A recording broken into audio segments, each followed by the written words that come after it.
येळकोट येळकोट जय मल्हार सदानंदाचा येळकोट। आपण देवीचं जसं नवरात्र 9 दिवस साजरं करतो, मग खंडोबाचं नवरात्र आपण 6 दिवस का बरे साजरे करतो हे तुम्हाला कधी माहिती आहे का? तुमच्या मनात, प्रत्येकाच्या मनात हा प्रश्न पडलेला असतो की देवीचं नवरात्र हे आपण 9 दिवस आणि खंडोबाचं नवरात्र हे मार्गशीर्ष पहिल्या दिवसापासून ते चंपाषष्ठीपर्यंत म्हणजेच आपण हे 6 दिवस साजरे करतो। मग खंडोबाचं नवरात्र हे 6 दिवस का साजरे केले जाते?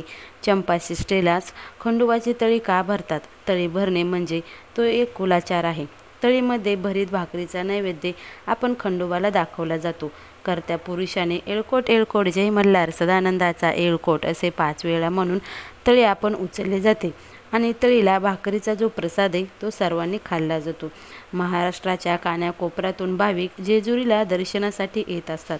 खंडोबाचे नवरात्र हे मार्गशीर्ष महिन्यात का येते हे पण काही जणांच्या मनात प्रश्न पडतो। तर हे मार्गशीर्ष चंपाषष्ठी म्हणजे 6 दिवस असते का असते? मार्गशीर्ष शुक्ल प्रतिपासून ते षष्ठीपर्यंत हे नवरात्र चालू असते। जेजुरीमध्ये हे नवरात्र मोठ्या उत्साहाने साजरे केले जाते। जुन्या गडावर भगवान शंकरा हे विराजमान आहेत। जुन्या गडावरून अनेक तर त्यांची कथा काय आहे हे आपण आता पाहणार आहोत। जुन्या गडावर अनेक संत हे तपस्या करत असतात, तर त्या ठिकाणी मणिमल्ले राक्षस तयार झाले। मणिमल्लांनी ब्रह्मदेवाची घोर तपस्या केली आणि वरदान प्राप्त केले की त्यांना कुणीही मारू शकणार नाही।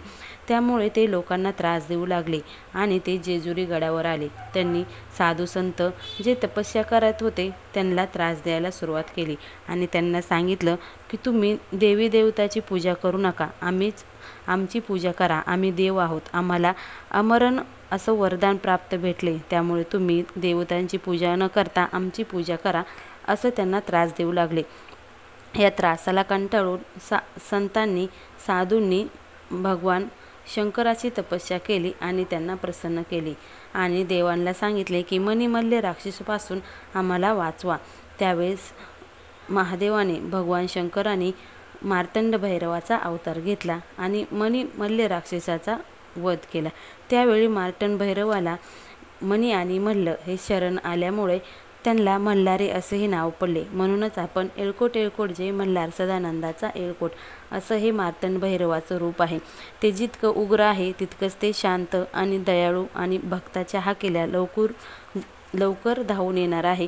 म्हणूनच त्यांनी एवढ्या मोठ्या राक्षसाला सुद्धा आपल्या चरणाशी जागा दिली आणि त्यांच्या नावाआधी राक्षसांची नावं त्यांनी लावली, म्हणजे मल्हारी।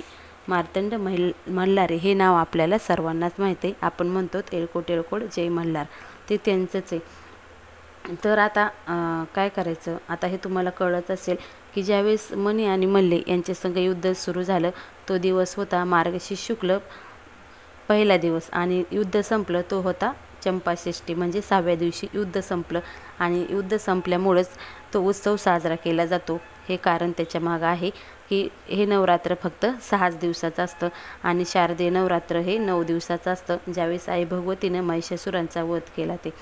तर आता ह्या दिवशी काय करायचं, आपल्याला मार्तंड भैरवाला भरीत भाकरी, कांदा, लसूण हे जे आता नवीन येतात ना शेतात त्यांचा आपल्याला इथं नैवेद्य दाखवायचा असतो। तर दुसरं म्हणजे काही भाग त्या नैवेद्यातला आपल्याला कुत्र्याला हे काढून ठेवायचं असतं, कारण मल्हारी मार्तंडाचं वाहन हे कुत्रं आहे। कुत्रं त्यांना फार आवडतं, त्यामुळे तुम्हाला आपण जे मल्हारी सप्तशती ग्रंथ आहे ना तो तुम्ही जर वाचला असेल तर पूर्ण कथा त्याच्यामध्ये आहे आणि त्याच्यात सांगितलं आहे की एखादा श्वान घरी आला तर त्याला नक्कीच तुम्ही भाकरी खाऊ घाला, असं ही मल्हारी मार्तंडाची कथा आहे। मल्हारी मार्तंडाला हे पहिल्यांदा जुन्या गडावर विराजमान होते, परंतु भगवानांनी भक्ताच्या प्रेमापोटी ते नवीन जेजुरी गडावर आले असं सांगण्यात आलं आहे।